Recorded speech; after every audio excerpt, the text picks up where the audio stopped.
এখন থেকে ৮ মাস পর ২০২৬ সালের ফেব্রুয়ারি মাসে হতে যাচ্ছে জাতীয় সংসদ নির্বাচন। কিন্তু এই সময়ের মধ্যে নির্বাচনী কর্মযজ্ঞের জন্য কতটা প্রস্তুত নির্বাচন কমিশন?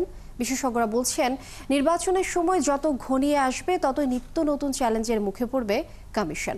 রাজনৈতিক বাস্তবতা নির্বাচন ব্যবস্থার প্রতি মানুষের আস্থা ফিরিয়ে আনাকেই সুষ্ঠু নিরপেক্ষ একটি নির্বাচনের জন্য বড় চ্যালেঞ্জ বলে মনে করছেন বিশেষজ্ঞরা। শাহনাজ শারমিনের 2 পর্বের ধারাবাহিক প্রতিবেদনের প্রথম পর্বে দেখুন বিস্তারিত। নির্বাচন কমিশন স্থানীয় সরকার থেকে জাতীয় নির্বাচন আয়োজনের জন্য দায়িত্বপ্রাপ্ত স্বাধীন সাংবিধানিক প্রতিষ্ঠান এটি। ১৯৭২ থেকে ১৯৯৬ সাল পর্যন্ত এই প্রতিষ্ঠানের নেতৃত্বে ছিলেন বিচারপতিরা। এরপর থেকে ইসিতে শুরু হয় সাবেক আমলাদের নেতৃত্ব। মাঝখানে ২০০৫ সালে 1 বছর 7 মাস একজন বিচারপতির অধীনে ছিল এই কমিশন। এছাড়া গেল প্রায় 3 দশক সাবেক আমলারাই প্রধান নির্বাচন কমিশনের দায়িত্ব পেয়েছেন। অতীতের 3টি বিতর্কিত ভোটের পর এবার জাতিকে একটি সুষ্ঠু গ্রহণযোগ্য নির্বাচন উপহার দেওয়ার চ্যালেঞ্জ নিয়েই দায়িত্ব গ্রহণ করেছে এএমএম নাসির উদ্দিনের নেতৃত্বাধীন কমিশন। সবার ভোটাধিকার নিশ্চিত করা, সব দলের আস্থা অর্জন করা আর মাঠ প্রশাসনের নিরপেক্ষতা নিশ্চিত করাই এই কমিশনের সামনে বড় চ্যালেঞ্জ বলছেন বিশেষজ্ঞরা।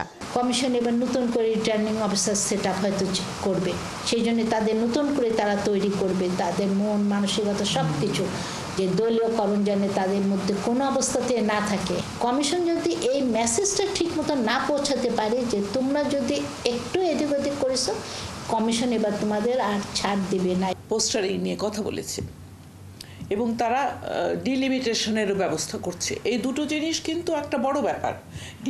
ডিলিমিটেশনের সময় কিন্তু সব রাজনৈতিক দলগুলির কথাবার্তা থাকবে, তাদের কিন্তু সবাইকে সন্তুষ্ট করতে হবে, ভোটারদের সন্তুষ্ট করতে হবে। এই জিনিসগুলি তাদের চ্যালেঞ্জ, তারা ঠিকভাবে করতে পারবে কিনা, যে দরকার তাদের সহযোগিতা রাজনৈতিক দলগুলি। অতীতের অনিয়ম দেশের ভোট ব্যবস্থাকে একটি প্রহসন পর্যায়ে নিয়ে গেছে। এমন বাস্তবতায় ভোটের প্রতি মানুষের আস্থা ফেরানোই মূল চ্যালেঞ্জ। নির্বাচন কমিশন একটা সাংবিধানিক প্রতিষ্ঠান এবং এর দায়িত্ব হলো একটা সুষ্ঠু নিরপেক্ষ নির্বাচন করা, এবং এটা সম্ভব যখন সবার আস্থা অর্জন করতে পারবে তারা। তাই আস্থার সংকট দূর করাই হলো 1 নম্বর চ্যালেঞ্জ। রাজনৈতিক দলগুলো সদিচ্ছা, প্রশাসনের নিরপেক্ষতা ও ভোটের নিরাপদ পরিবেশ নিশ্চিত করতে পারলেই সুষ্ঠু ভোট সম্ভব বলছে নির্বাচন কমিশন। একটা জিনিস খেয়াল রাখবেন, আমরা যতই স্বাধীন হই না কেন, সরকার ছাড়া আমরা ইলেকশন করতে পারবো? আমার আর্মি লাগবে, পুলিশ লাগবে, ডিআর লাগবে, সরকারের লোকজনকে লাগবে। ইলেকশন আসলে তারা তাদের মতলববাজি শুরু করে, ওই দেখবেন যে পথের থেকে ভোটারকে তাড়াইয়ে দেবে যাতে না আসতে পারে ভোটের কেন্দ্রে। তারপরে ভোটের বাক্স লুট করে নিয়ে যাবে, জোর করে ভোটের বাক্স ভর্তি করে দিবে। সেই সুযোগ এইবার পাবে না, এটুকু আগের শুরু।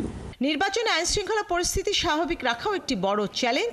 এক্ষেত্রে কমিশনের কঠোর অবস্থান আশা করছেন সংশ্লিষ্টরা। শাহনাজ শারমিন, ৭১, ঢাকা।